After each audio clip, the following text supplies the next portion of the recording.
menjadi berkat sampai hari ini. Kesimpulan saya sih, tidak ada yang tidak bisa bersaksi. Sebab Tuhan tidak mengukur dari segala kebisaan kita, tidak. Melainkan hati, pokoknya kalau mau, Tuhan akan kasih jalan sehingga kita bisa menjadi saksi Tuhan. Kisah Para Rasul pasal yang pertama ayat yang ke-8. Minggu yang lalu saya diberkati dengan firman Tuhan dari Pendeta Paul, dan juga ayat yang sama dibacakan. Saya baca buat saudara sekalian. Kamu akan menerima kuasa bila mana Roh Kudus turun ke atas kamu, dan kamu akan menjadi saksiku Yerusalem, seluruh Yudea, Samaria, dan sampai ke ujung bumi. Jadi di dunia hanya ada dua kelompok, saudara sekalian. Kelompok orang yang sudah diselamatkan dan kelompok orang yang perlu diselamatkan. Kalau saudara ada di sebelah sini, berarti kita bagian orang-orang yang sudah diselamatkan. Dan karena itulah kita harus menjadi saksi sehingga mereka yang perlu diselamatkan, mereka bisa diselamatkan. Jadi tidak ada kelompok yang ketiga, hanya dua itu aja. Tapi kalau sampai saudara tidak menjadi berkat bagi yang perlu diselamatkan, ya jangan-jangan kita perlu diselamatkan sendiri.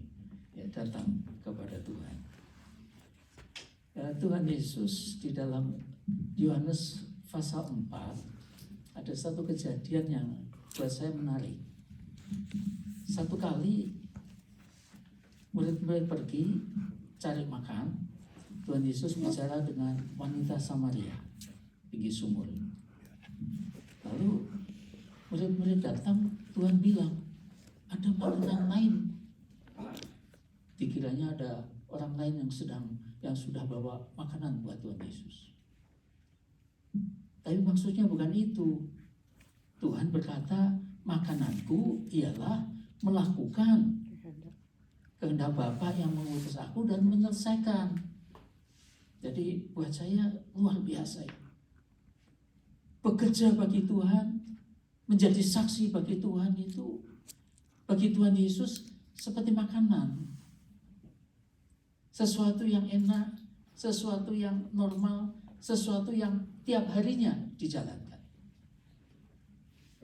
Kiranya juga di dalam hidup saudara dan saya, menjadi saksi Tuhan, kiranya itu way of life kita. Kiranya itu bukan sesuatu yang tugas khusus, bukan sesuatu yang tertentu, tidak, mungkin itulah kehidupan kita. Itulah keseharian kita. Saya berdoa supaya kerinduan untuk menjadi saksi Tuhan itu bagian yang normal di dalam kehidupan kita. Ya sama seperti kita makan. Anda dan saya kan tidak tiap hari berdoa, Tuhan, saya hari ini boleh makan apa tidak? Ya enggak lah.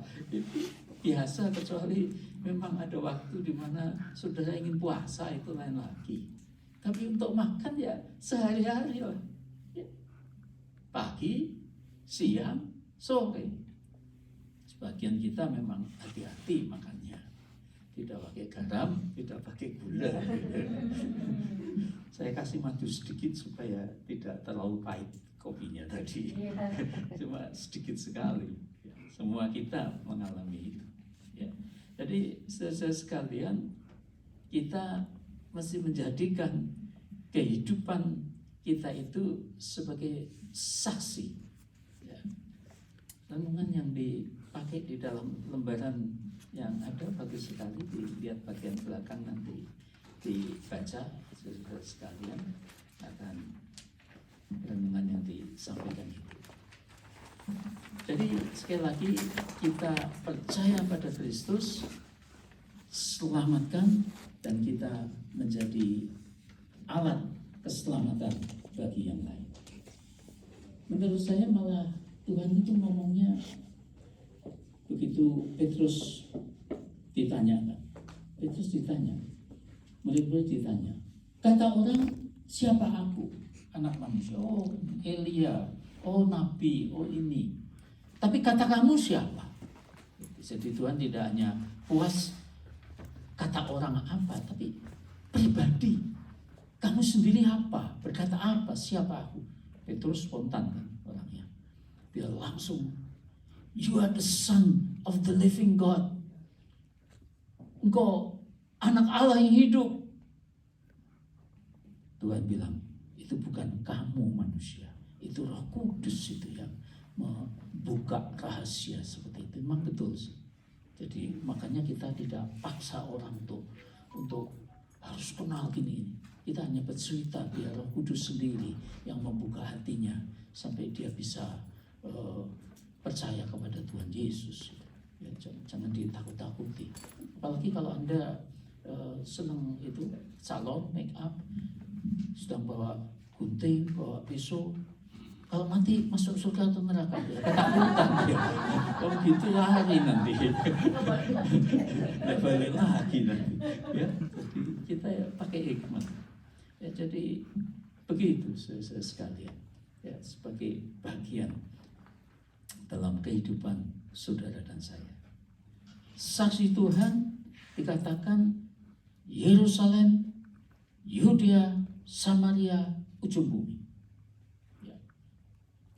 Dari yang paling dekat sampai yang paling jauh.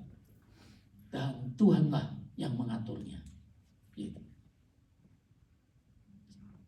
Percaya atau tidak, pernah di depan saya itu keluarga daripada istri pendeta itu betul-betul lapor dengan to the point. Ini, jadi dia tunjuk itu pendeta. Kalau dia di gereja itu seperti malaikat, tapi kalau di rumah kayak setan. Saya sampai ikut tersinggung. Saya kan pendeta. Masa pendeta dianggap malaikat di gereja, setan di rumah. Kenyataannya seperti itu. Saya waktu itu mencoba mendamaikan sepasang suami istri yang kebetulan suaminya itu salah satu pendeta kami. Gitu, supaya dia menjadi saksi Tuhan. Mesti dari keluarga dulu, dari tempat yang paling dekat itu harus nyata dulu, baru kita bisa keluar untuk menjadi saksi Tuhan lebih jauh. Dan Tuhan biasanya begitu kita bisa mulai dipercayai, itu akan terus itu. Kita bersyukur sih. Sinode kita ini sangat-sangat diberkati Tuhan. Saya terima kasih banyak untuk doa-doa yang dipanjatkan dari waktu ke waktu. Ini Juni sudah kembali ke Indonesia. Kita ada pertemuan tahunan untuk pendeta-pendeta. 3 bulan di Indonesia, ya hampir 3,5 bulan. Anda tahu yang kami habiskan, kemarin dihitung sama bagian administrasi, 71 pendeta. 3 bulan. Buat saya waduh, luar biasa. Jadi saya masih yakin sekali Indonesia itu sedang panen rohani. Jadi tetap tolong doakan dan ambil apa saja yang Anda bisa untuk Indonesia. Itu 71. Tapi tidak semua saya yang habiskan, tidak kuat. Dalam waktu yang sama itu Pak David, Pak Edi yang bantu-bantu semua menhabiskan. Dulu pada waktu pandemi malah kita karena pandemi tidak bisa datang dan sebagainya, itu Konwil, koordinator wilayah ya sudah kita kasih otoritas. Dah atas nama sinode saya tanda tangan, nanti sertifikatnya kamu habiskan sendiri di sana. Itu multiplikasi. Luar biasa. Dan termasuk salah satu yang saya habiskan di Cirebon itu seorang ibu-ibu, seorang janda lagi, usia 80 tahun. Wow. Jadi Jadi yang belum 80 tahun kalau masih ini habiskan masih bisa. Buat saya luar biasa. Notaris sudah pensiun tuh. Ya, dia lumayan kaya, punya pabrik sumpit. Di Palangkaraya juga ada pabriknya lagi. Di sana orang tuh nebang kayu, ditebang-tebang gitu aja, tapi masih ada akarnya itu kira-kira masih setinggi untuk sumpit masih bisa. Ya, jadi dia beli bonggol-bonggol yang ada itu untuk sumpit, dan itu kan kayu sangat bagus. Kirim pergi ke Jepang, di Jepang di sana dimatangkan menjadi sumpit-sumpit yang bagus sekali. Luar biasa itu. Dia punya juga sekolahan, gitu. Dia percaya bahwa bukan hanya perpuluhan. Saya dengar malah separuh daripada keuntungan daripada perusahaannya ditermakan untuk anak-anak yang tidak bisa sekolah. Hatinya penuh belas kasihan, gitu. Saya sudah 3 kali, 4 kali malah kira-kira mampir ke tempat itu. Sekolah besar, punya persekutuan di pertengahan minggu. Bahkan terakhir 2-3 kali terakhir yang itu dia bikin 2 ruangan full AC, panggilkan interior designer, dihias bagus, ada rumput palsunya, ada tumbuh-tumbuhan, ada cahaya, ada air mancurnya. Dia sebut ini taman Tuhan, khusus untuk orang berdoa, bukan untuk yang lain-lain. Pokoknya masuk situ hanya untuk berdoa. Luar biasa. Anda pakai Google aja dulu sudah langsung bisa Taman Tuhan Cirebon. Dan yang luar biasa itu dia semuanya ya, karena interior designer ya bagus lah itu. Ya, full AC. Itu dalam hiasan-hiasan pohon plastik, hiasan yang ada di tembok dan sebagainya, tahu-tahu mengeluarkan minyak. Di sana ada minyak, ya ditadain. Saya dikasih botol-botol kecil ini Pak untuk kenang-kenangan. Minyaknya sebelah situ sama sebelah situ wanginya berbeda lagi. Itu. Dia berdoa, Tuhan bilang yang ini minyak kesembuhan namanya, yang ini minyak urapan. Teman saya, Wakil Ketua Sinode, Pendeta David, itu satu hari kecelakaan sedikit, kepleset, jatuh, punggungnya sakit. Jadi kalau setir mobil agak gini sedikit dia, karena sakit punggungnya. Datang berdoa, begitu masuk, mujizat datang langsung sembuh. Dia mau apa? Nah, kok bisa ada minyak? Yang terakhir malah bukan hanya minyak, ada madu keluar, netes. Ya saya bilang ini kemungkinannya hanya 2. Satu memang Tuhan bekerja, kasih mujizat, semacam approval dari Tuhan. Atau mungkin kalau teman-teman saudara kita dari Katolik ya seperti di Lourdes, mungkin dulu banyak mujizat, Tuhan menampakkan diri dan sebagainya ya. Atau kemungkinan yang lain mungkin satpamnya yang sangat kurang ajar. Kalau pergi semuanya ditetesi sendiri. Terserah Anda percaya yang mana. Saya pribadi sih percaya bahwa yang pertama sih. Ya Tuhan mau melakukan sesuatu, kenapa enggak? Ya Tuhan bisa lakukan. Kita tidak bergantung kepada minyaknya di situ ya tidak, tapi Tuhan mau melakukan kehendaknya boleh, kenapa tidak? Ya, jadi saudara sekalian, Tuhan mau saudara dan saya menjadi saksi, mulai dari keluarga, orang dekat-dekat kita, dan kalau Tuhan menghendaki ya kemana aja. Ya, kita bersyukur Pak Sam dari Indonesia merupakan pionir-pionir pertama yang tahu-tahu langsung terbang ke Brasilia. Ya, jadi kesaksian, dan saya berdoa nantinya banyak-banyak lagi yang meniru untuk belajar menjadi misionari. Harapan saya malah Pakistan, Turkistan, yang pakai tantan di sana, sampai ke Israel, sampai ke Palestina. Saya sendiri berdoa dari JKI, kiranya satu hari kita punya misionari sampai di Palestina dan sampai di orang-orang Yahudi, anak-anak Abraham. Tiongkok sih, saya baca kegerakan persekutuan doa di Tiongkok itu luar biasa sih. Tahun 1948 tinggal 1 juta Katolik Protestan total. Gereja ditutup, misionari dipulangkan, Alkitab tidak diizinkan. Kita berpikir, wah, kekristenan pasti habis di sana. Ternyata enggak. Tuhan bisa bekerja. Tuhan itu kalau pintu ditutup, dia bisa lewat jendela. Kalau jendela ditutup, lubang kunci juga Tuhan bisa masuk. Ya kan dulu di Bali kan juga sama. Begitu ada misionari ke sana mengabarkan Injil, ya itu langsung menghadapi tekanan dan tentangan dari masyarakat. Malah dukunnya di sana berkata, ini besok minta korban. Korbannya kamu, itu orang yang diinjil, orang Bali asli yang diinjili, atau tuanmu sana, misionari yang kamu ikut. Gitu. Sehingga akhirnya penginjilan dilarang di sana waktu zaman Belanda dulu. Tapi Tuhan tidak kalah. Hikmatnya tinggi Tuhan. Lewat pedagang Cina katanya.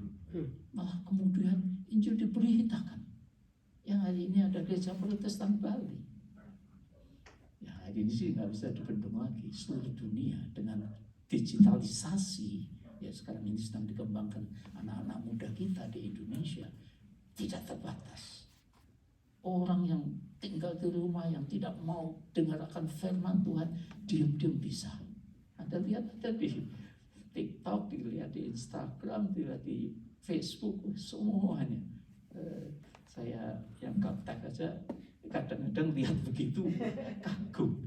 Ya, teknologi begitu luar biasa, tidak bisa dicegah lagi. Injil diberitakan ke seluruh dunia, dan itu tanda, salah satu tanda daripada kedatangan Tuhan Yesus.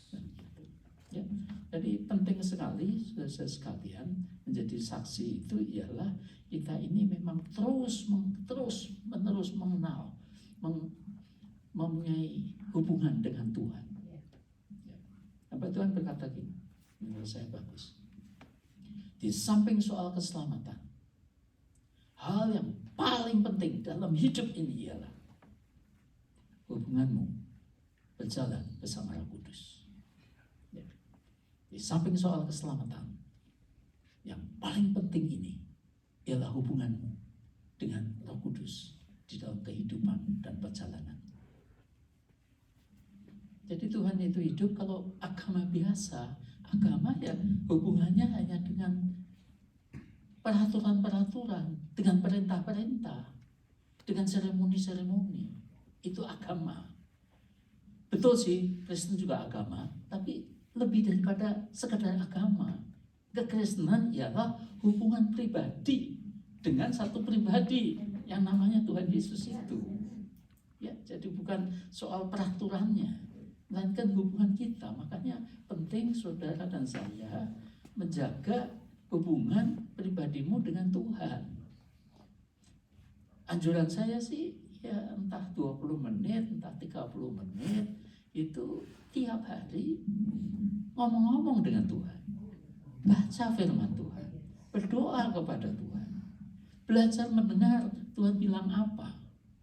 Ya, jangan-jangan hari ini Tuhan ngomong, itu nanti kamu sampai di kantor bilang pada temanmu itu, kita sahabat ya, aku sudah maafkan kamu, tolong aku juga dimaafkan. Mungkin begitu. Kita nggak tahu Tuhan bilang apa. Jadi itu begitu. Pendeta Yose dari GBCC itu gereja kita sekarang yang paling besar. Pak, anggotanya bukan 10.000 Pak. 1 tahun yang lalu aja saya tanya sudah 22.000 gitu loh Pak. Waktu saya habiskan itu pendeta Sefi Rahmat itu hanya 60 orang. di Hotel Peninsula sama Jakarta. Itu aja sudah dimarah-marahi orang. Om-omnya yang senior bilang, kamu mulai gereja dengan anak muda, tidak punya uang itu. Gitu. Malah dia nekat. Tidak, kalau Tuhan yang suruh, Tuhan lah yang mencukupi. Dalam kebaktiannya malah tidak ada acara kolektor. Ya, sampai hari ini. Kalau mau memberi persembahan ya sebelumnya atau setelahnya ada sih caranya situ. Itu malah sekarang karena Jakarta mungkin pakai itu loh atau ATM. Ya, gesek itu aja. Jadi bendaharanya kalau minggu itu doa untuk persembahan itu singkat sekali. Tuhan, nolnya keliru 1 aja. Itu kan banyak gitu deh. Nah, tolong jangan disampaikan nanti saya dimarahi. Saya dimarahi ya guyon aja. Tapi luar biasa itu. Luar biasa persembahan mereka sangat luar biasa. Saya tahu karena saya bekerja di sinode, tahu mereka itu. Buat saya luar biasa. 13-14 tahun yang lalu aja itu pendetanya pernah email saya, Pak, maaf Pak, ini bendahara gereja saya lupa lagi. Kita ini kan ngajarin jemaat belajar mengasihi Tuhan, bukan hanya dengan hatimu, dengan kantongmu juga. Harta dan hati nggak bisa dipisahkan, nggak bisa. Di mana hartamu, di situ hatimu. Kata firman Tuhan di situ. Makanya saya selalu ngomong kalau kamu nggak senang kepada orang, tidak senang, ya. Cara paling baik untuk bisa mengampuni itu kirim hartamu dulu. Ya, kasih roti, kasih amplop. Ya, tapi hati saya masih gak senang, tidak apa-apa. Hartamu dulu, nanti di mana hartamu, di situ. Betul itu. Ya. Loh, saya sudah coba, tapi hati saya tetap gak senang. Baru 1 kali, harus 7 kali. Kalau mau ikut kitab suci, 70 kali lagi. Betul, sampai itu. Anda kelihatan kurang percaya. Saya pendeta, ya lumayan sih. 50 tahun lama itu pendeta, ya. Saya saksi ya, ada jemaat yang saya tidak senang, ya bikin gara-gara persoalan tidak jadi berkat, kelihatannya malah jadi laknat aja. Kalau dia pindah gitu, saya adakan syukuran malah. Ya, Tuhan bicara, ya toh. Saya dalam doa pribadi saya ngomong, Tuhan dia tidak berguna. Buat gereja kami tidak berguna. Kelihatannya buat keluarganya juga tidak berguna. Buat pribadinya mungkin juga tidak berguna. Saya lapor pada Tuhan. Ya tidak berani doanya keras-keras di pribadi itu. Tahu jawab tuh. Tuhan hanya ngomong, betul. Mungkin dia tidak berguna bagi gerejamu. Mungkin tidak berguna bagi keluarganya, bahkan bagi hidupnya. Tapi minimal berguna untuk membentuk karakter dalam hidup. Ya. Tidak ada apapun yang Tuhan hadirkan di dalam hidup ini yang Tuhan tidak pakai berguna untuk kita. Tuhan bisa pakai untuk berguna bagi kita. Ya, jadi semua cepat menghakimi. Itu sekalian jadi alami Tuhan sampai menang. Luar biasanya, sekarang kita akan menjumpai bahwa pengenalan akan Tuhan itu dengan sendirinya mengubah. Sebab sebenarnya bukan yang terpenting kalau agama, itu yang terpenting apa yang kamu kerjakan buat Tuhan. Harus puasa, harus ngasih persembahan, harus ini, harus itu. Tapi kalau di dalam kekristenan yang sesungguhnya bukan itu. Melainkan lebih kepada apa yang Tuhan bisa kerjakan di dalam hatimu. Buka hatimu, serahkan kehendakmu. Nanti Tuhan bekerja di dalam hatimu dan dia mengubah, dan lewat hatimu, lewat hidupmu nanti Tuhan berkarya untuk orang lain. Dan itu yang paling bagus. Itu buah yang paling manis. Gitu. Jadi seperti itu saudara sekalian. Kalau soal Tuhan menolong kita itu sudah, ya itu menantu saya ngarang lagu, tak terbatas, aku kagum caramu menolongku. Tuhan itu luar biasanya mengerti bagaimana memimpin, bagaimana mengarahkan, bagaimana bicara dengan masing-masing kita. Kita kan beda-beda. Ya, cara Tuhan tuh macam-macam, tidak pernah terbatas. Bagi yang belum pernah dengar cerita kecil yang selalu saya ingat, ya kira-kira 16-17 tahun yang lalu ketika anak saya menikah.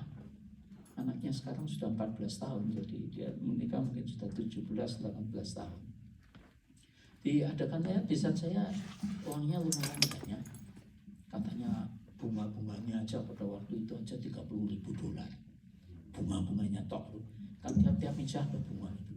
Ya, jadi memang dia punya uang. Yang saya sih makan siang sewa tempat di orang Buta Gereja, saya undang semua untuk makan siang di satu restoran. Cukup buat saya. Sore makan yang dia pestanya di Ritz-Carlton, di hotel di tepi pantai sana. Ya, 2-3 jam dari sini lah. Gitu. Ya. Karena pesta dia anak perempuan satu-satunya gitu ya, mewah lah gitu. Ya. Dan semua diminta pakai tuxedo lagi. Jadi seumur hidup saya sekali itu pakai tuxedo. Putih, dasi kupu, sabunnya besar, ya, sepatunya aja juga sewa itu yang mengkilat sekali itu. Percaya atau tidak, itu Sabtu acaranya, Jumat kita sudah ke sana minum semalam, 2 malam nanti, Sabtu dan Minggu itu. Semua itu sudah jauh-jauh hari sudah dipesankan tuxedo, sudah diukur. Kalau seperti seukuran saya di sini kan termasuk jenis langka kan. harus ukurannya sendiri kan, nggak bisa langsung pergi ke mall lalu beli gitu kan, ukurannya nggak bisa. Itu percaya atau tidak, Jumat nginep, Sabtu pagi siap-siap mandi, saya pakai jasnya, saya pakai tuxedonya, ternyata celana hitamnya ketinggalan. Saya bawa si jas lain yang pakai garis-garis. Gimana ini? Itu sudah Sabtu, nanti jam 9 sudah mulai. Mau tunggu, mau buka. Saat ini buka pun mau beli, mau dijahit, tak bisa. Untuk beriman, Tuhan tolong supaya ada celana hitam melayang dari surga itu, nggak bisa saya. Common sense-nya nggak jalan saya, masih jalan, nggak bisa itu. Saya terus terang sih, ya cerita pada Bu Adi, anak saya tak kasih tahu juga, ini ketinggalan. Apa ketinggalan di tempat sewanya, apa ketinggalan di rumah, nggak ingat saya. Gitu. Saya masuk kamar kecil, saya berdoa. Doanya tanpa imam tuh. Mau beriman gimana? Saya hanya doanya seperti tanya aja. Tuhan, yang gini masih bisa Tuhan tolong nggak? Hanya itu. Tuhan, yang seperti ini masih bisa Tuhan tolong nggak? Kan ada iman. Terus terang aja. Mau apa? Ya sudah. Nanti sedikit malu, saya akan pakai celana yang garis-garis, yang semuanya hitam, tapi celananya garis-garis itu saja. Itu. Buat saya kenangan kecil, tapi tidak pernah seumur hidup saya akan bisa lupa. Itu karena ini pestanya memang betul-betul ya luar biasa. Pengapitnya aja 7. Ya, pengapit utama 1, ada 6 yang laki juga gitu. Basementnya ada 1 dan pengapit yang lain. Semua seragamnya ada. Itu tahu-tahu basementnya orang Indonesia. Sekarang jadi pendeta di Jakarta. Anthony namanya. Ponakannya pendeta Steve yang di Doni. Pak Adi, kalau celana hitam saya juga bawa. Dia bilang gitu. Jadi saya bawa jasnya. Pagi itu, Sabtu itu saya datang ke kamarnya dia, Anthony. Saya lihat dulu, hitamnya sama. Hitam itu kan macam-macam. Ada hitam abu-abu, ada hitam kehijau-hijauan, ada hitam biru sedikit. Saya lihat sama gitu. Langsung saya pas, ternyata perutnya sama, panjangnya sama. Itu luar biasa itu. Dan sampai dengan selesai pesta, difoto berkali-kali kesana kemari, tak seorang pun tahu bahwa itu celana pijama. Mungkin sampai hari ini bisa saya juga tidak tahu. Yang seperti ini pun Tuhan bisa tolong. Ya, itu Tuhan luar biasa. Tolong jangan pernah membatasi cara Tuhan menolong.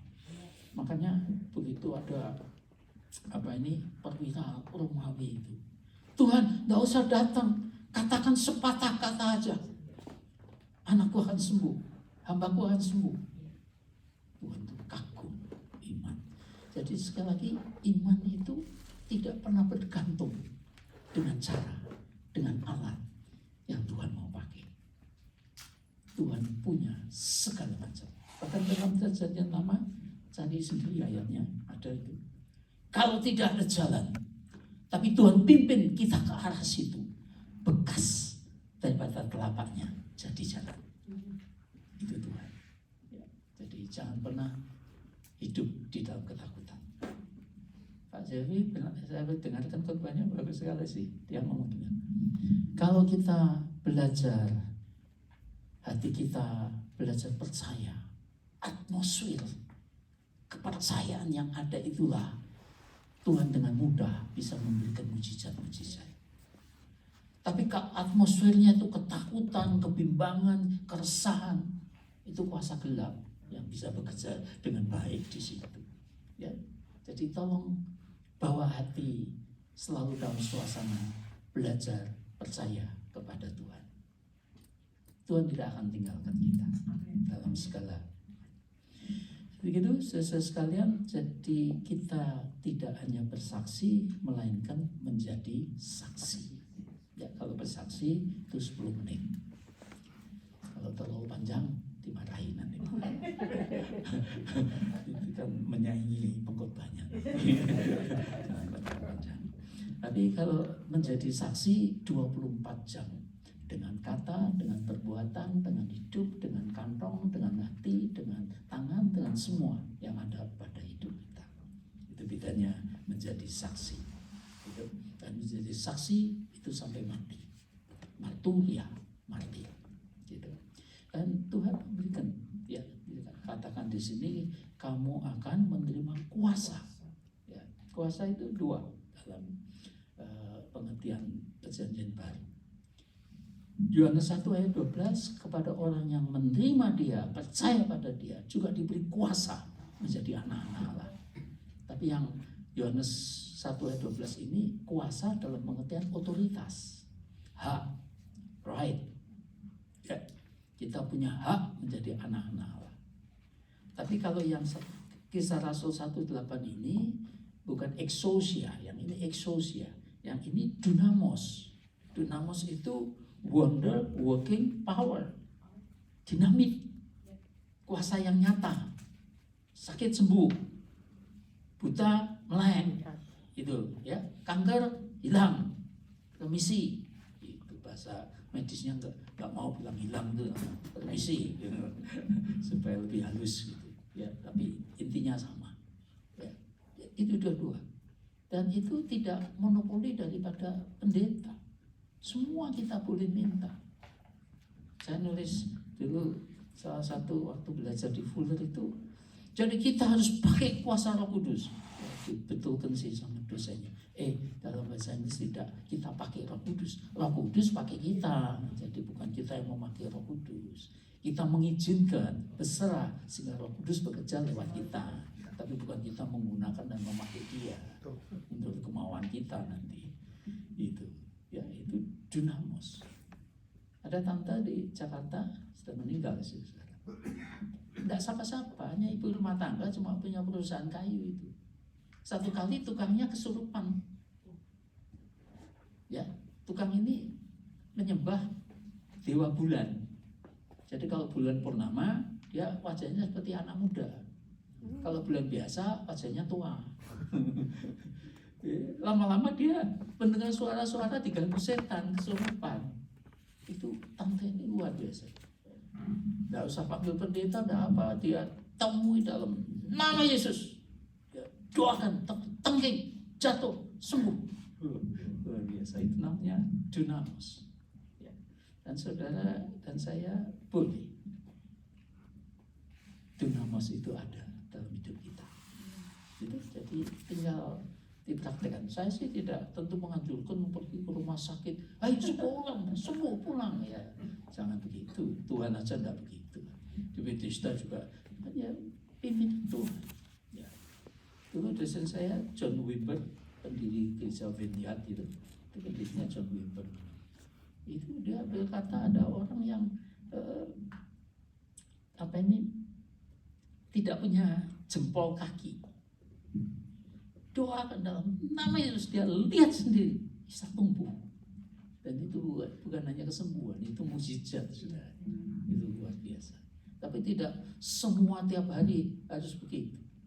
Ya sesuai dengan pimpinan daripada. Makanya kita selalu sensitif. Tuhan bilang apa, didoakan siapa dalam kehidupan kita. Minta pimpinan Tuhan. Tidak usah dibaca, tapi saya ceritakan supaya dasar Alkitabnya kuat. Saudara, jadi dalam menjadi saksi pun saudara dan saya perlu dipimpin, diarahkan oleh Tuhan. Rasul-rasul itu satu kali mau pergi ke Asia di dalam kitab suci. Tapi tidak boleh. Jangan mau ke Bitinia yang juga bagian dari Asia sebelah utara, nggak boleh.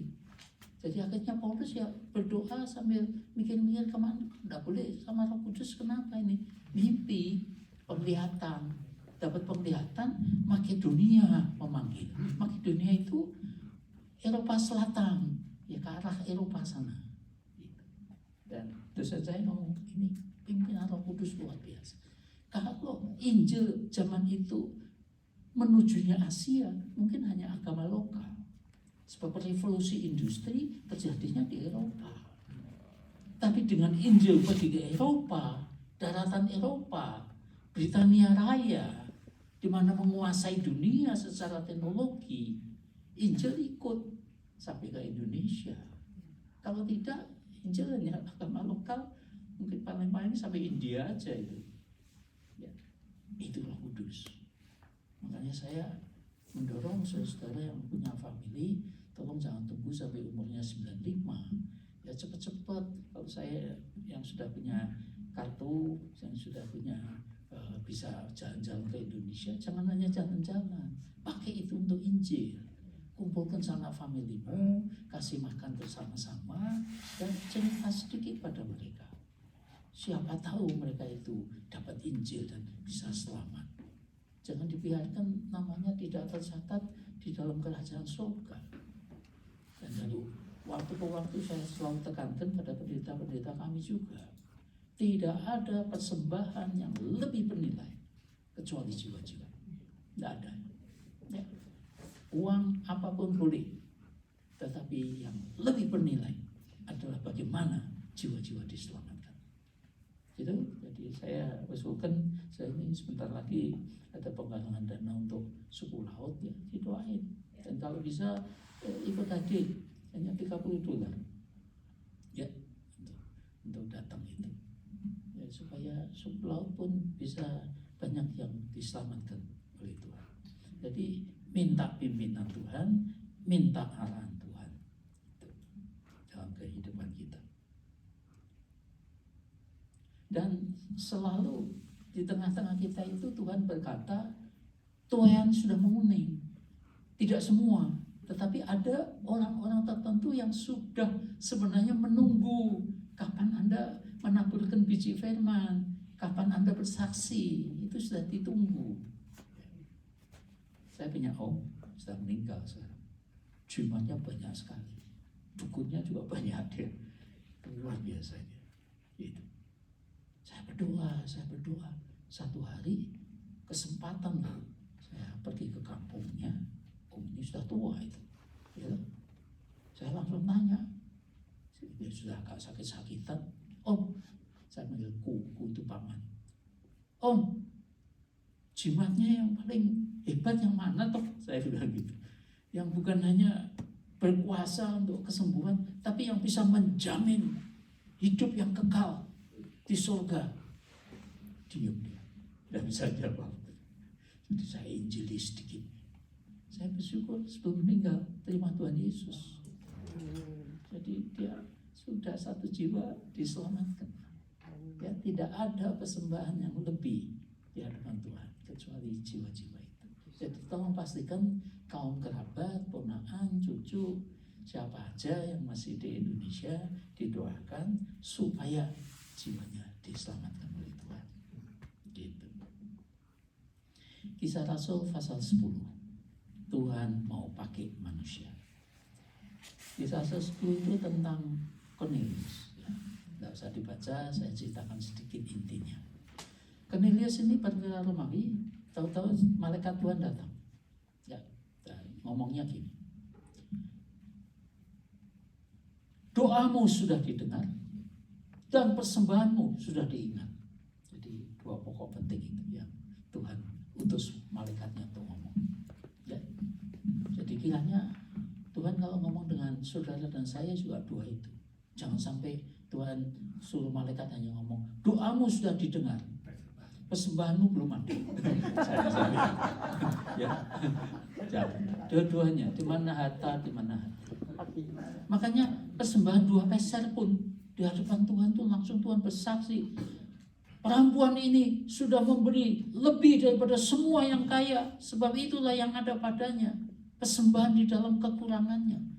Dan saya persembahan di dalam kekurangan itu mulia. Jadi kalau Anda kurang, tidak punya uang banyak, tetap memberi persembahan, itu mulia di hadapan Tuhan. Itu jadi jangan tidak sudah miskin, pelit, bagaimana Tuhan memberkati? Ya bisa. Kisah-kisah kita juga saya ingatkan itu. Sebab ada satu anak pendeta mau sekolah dokter tidak bisa karena tidak punya uang.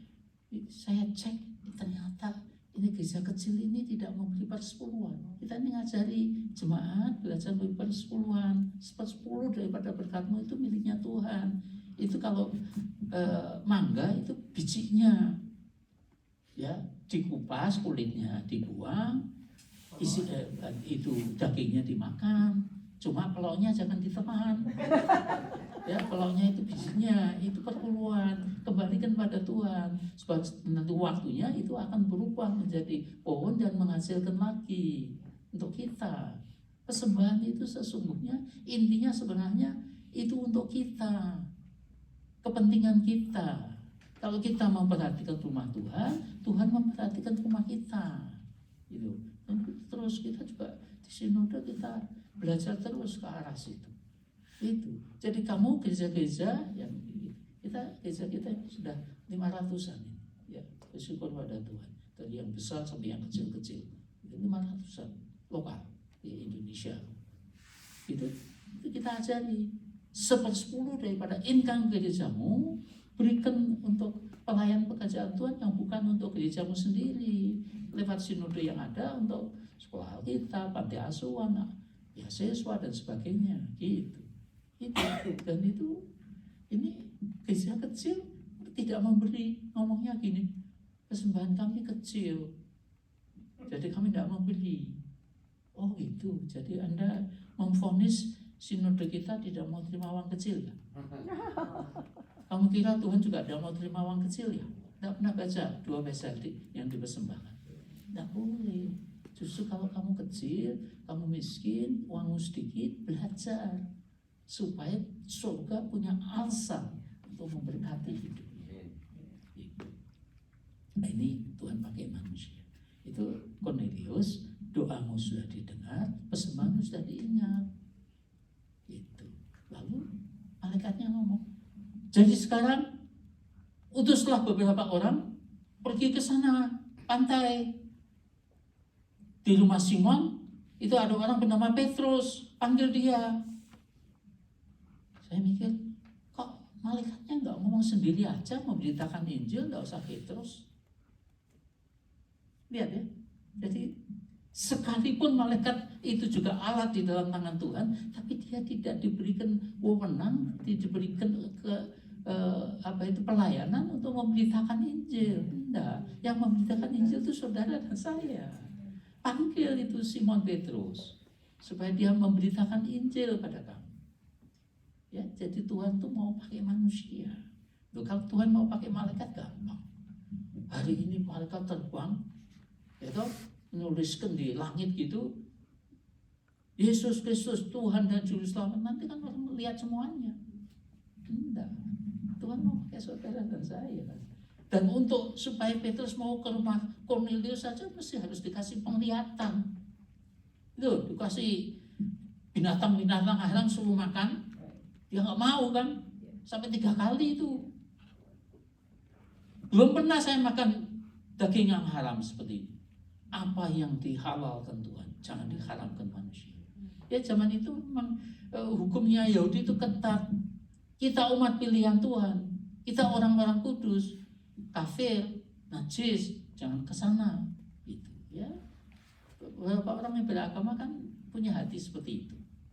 Itu jadi untuk itu dia dapat penglihatan untuk pergi ke rumah Kornelius, dan luar biasanya Tuhan kasih approval, kasih indikasi kepastian. Begitu dia ngomong, Roh Kudus dicurahkan itu pada orang-orang Kornelius dan sanak saudaranya yang kumpul.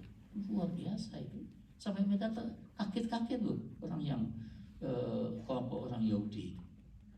Oh ternyata begitu. Kalau mereka aja dibaptis dengan Roh Kudus, masa kita melarang untuk baptisan air? Kalau dibaptis, luar biasa. Tuhan mau pakai saudara dan saya.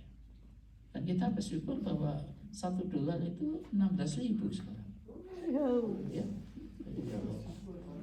ya $1 itu kalau saya di Salatiga sudah dapat sate 10 biji itu. Cuma 13.000 di sana. Di sini nggak dapat, di sana dapat. Ya, jadi uang kita kecil pun di sini Anda bisa membantu. Terserah di Batak, di Kupang, di mana gitu, mana aja. Itu luar biasa. Ya, jadi kita ini saksi-saksi Tuhan. Dan itu Tuhan mau pakai manusia untuk itu. Dan yang terakhir saya mau ingatkan ya, itu di dalam 2 Petrus pasal yang ketiga, 2 Petrus pasal ketiga ayat yang ke-12, saya bacakan buat saudara. 2 Petrus pasal 3 ayat 12. Sementara kamu menantikan dan mempercepat kedatangan hari Allah. Ya, jadi dengan kita bersaksi, dengan kita memberitakan Injil, itu tanpa kita sadari sebenarnya mempercepat akan kedatangan Tuhan Yesus. Ya, jadi buat saya itu manusia itu kok sangat-sangat dihargai dan dipercayai oleh Tuhan. Luar biasa ya. Barang siapa percaya kepadaku, dia akan melakukan apa-apa yang aku lakukan, bahkan lebih besar daripada apa yang aku lakukan. Itu Tuhan yang ngomong gitu. Ya, makanya betul, jubah Tuhan Yesus menyembuhkan, sapu tangan Paulus juga menyembuhkan. Ya, itu Tuhan yang mau mempercayai saudara dan saya. Marilah kita gunakan kepercayaan Tuhan dengan sebaik-baiknya. Jika Petra bisa menjadi berkat besar. Ya, di sini sih saya doakan supaya kita bahasa Indonesia sih kata ya supaya tidak terlalu sesat ya, tandanya 150 boleh di sini. Itu. Yang bahasa Inggris juga ada, mana mudah. Dan kalau mau gedung yang di atas itu dijebol-jebol sedikit, diperbaiki dalam waktu yang sama. Ya tahu, Spanish speaking people, kelompok orang bule, kelompok orang black, siapa aja bisa memakainya. Begitu saudara sekalian, mari kita dengan setia menjadi saksi Tuhan.